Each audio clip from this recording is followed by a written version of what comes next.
My name's Dennis Martin, and together with my wife Helen, we've been farming here together for over 30 years now, and it's been a nice spot, and it's been a family farm since the 40s. I guess you might say I've been rooted here in Woolwich Township on Lundy Road.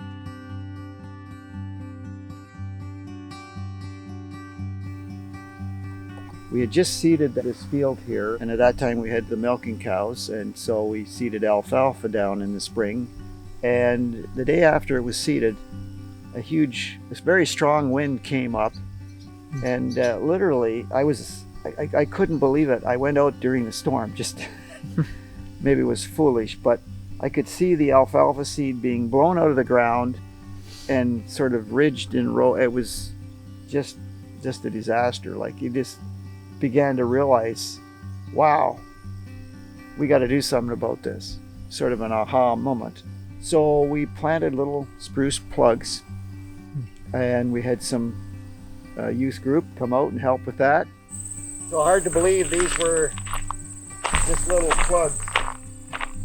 Now I'm confident that we would not get that kind of damage to a newly planted crop. A large field will actually have a reduced yield to a smaller field that's surrounded by trees, so by windbreaks. And again, that comes from just sort of changing wind patterns across the field. Turns out that the crops do better if the wind is sort of broken up. So if you take the height of the tree and you could take 10 of those heights, that's how far back the beneficial effect can be. I mean, it's been measured. Here you're going to take a reduced yield, but what you don't see is the benefit to the rest of the field on either side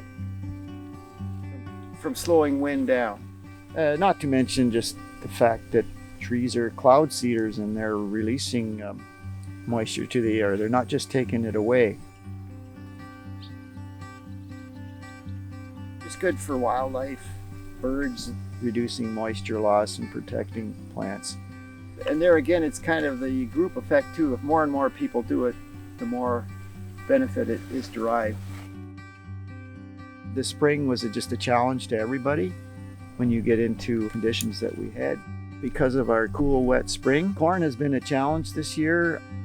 One of the things we're seeing the last couple years, a tendency to have a later spring. And it was particularly bad this spring. Our optimum planting date normally is around May the 12th. Well, suddenly we planted that corn was planted on June the 3rd.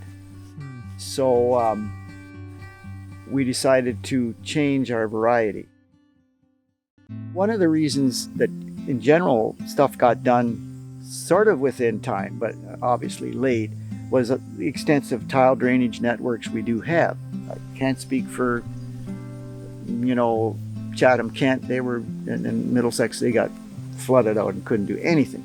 But the tiles were still working well enough that if you got 2 days of sun, you could scratch it a bit and get it in. And so that's what was going on. But it was less than optimum.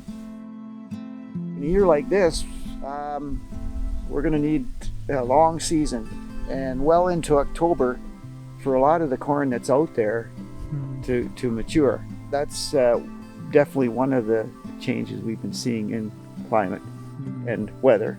There's all these variables, and we don't know how it's going to play out. Even though we have all this modern technology, at the end of the day, we're still pretty dependent on favorable weather.